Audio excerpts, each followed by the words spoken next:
Okay. We had another progress update on our drum and bass here. A few things we've accomplished today. I had a few technical issues where, for some reason, these things, when you zoom in closely, the bass drums are not quite in sync with each other. Like, they're not lined up exactly. So when I copy-pasted things over, it started them all at whatever the furthest, like, most earliest sound is. And so because it was what was coming in like downbeats, all this was thrown off. So I spent a bit of time today trying to like tinker with that, trying to figure out like, what am I doing wrong? I obviously just need to like, in future I just need to shave this off. But I try to like see if I can figure out like, how do I get this to like snap into place? Logic does this dumb thing where like if something's off by a little bit and then you try to drag it around, even if you have the smart snap set to like bar, it'll snap it to the next bar with the same amount of wrongness as the previous one. And so just turning off Smart Snap makes it where you can slide it around, but then it makes me so uncertain that I'm actually having a sound file start at the actual deadline. Let me play you what we've done so far today and then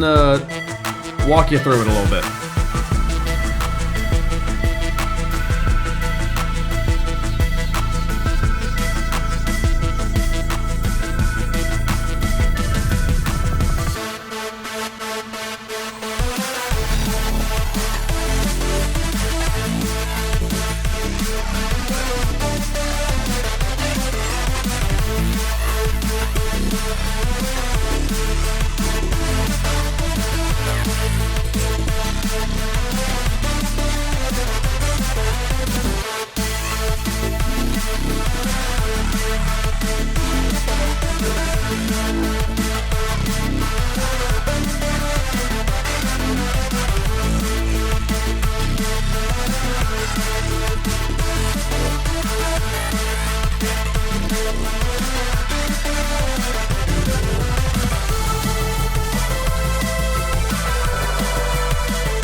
Okay, so, I mean, there's a few small changes. If you listened to it yesterday, it probably sounds kind of similar, but obviously the big difference is this third section actually exists, and I debated on, like, how different to make the third section, but we've been following a kind of metrics formula for drum and bass this entire time since the beginning, and specifically, I'm kind of following a roadmap that he uses in parallel, where within a drop there are 3 distinct sections, and particularly in parallel, the third section has a different chord change. And in parallel, the first drop section and the second drop section are identical.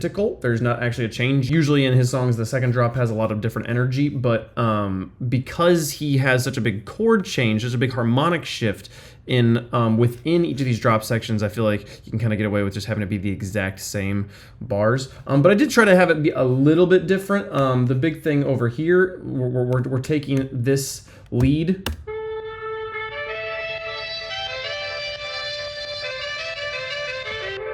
and turning it into a harmonic kind of counterpoint thing.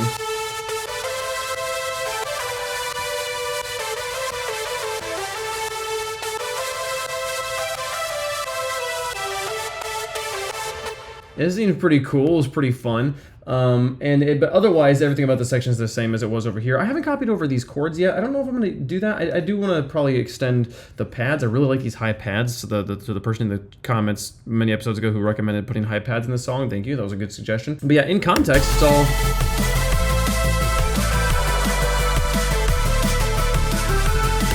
Now, I really like the sound of this anthemic lead layered up with the brassy lead, and over here it says that they're both anthemic leads, but this is the brassy leads as a patch we've used in many different pieces before. It's kind of got this like crazy stack of effects on it that I added a shaper box to kind of have it cut out of the way of the snare drum. And while it's a very wet sound, it has a lot of reverb.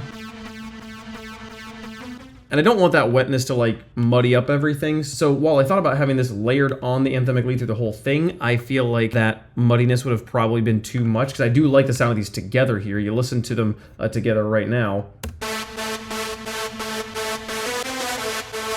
And then it cuts out.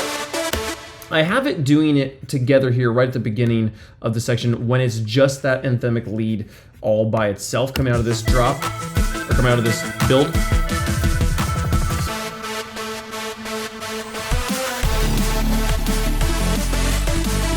And then it cuts back to this less muddy one once the sonic space is a lot more full. So that seemed kind of cool. Yeah, I just copy and pasted the MIDI data over and then had the gain plunge down to 58 and then it comes back up. We pull the gain down on the main lead once it becomes counterpoint because I actually let the brass lead here do the main melody.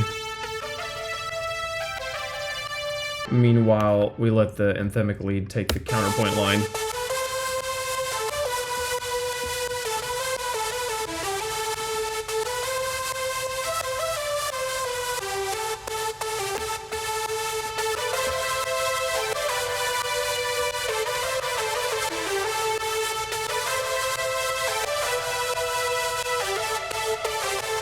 Other things we added, just a few little sounds here to help with this transition. We went and tried to grab this angelic riser, which sounds like this. Just as a way to help us get, to fill up this little bit of space where it's just the lead by itself.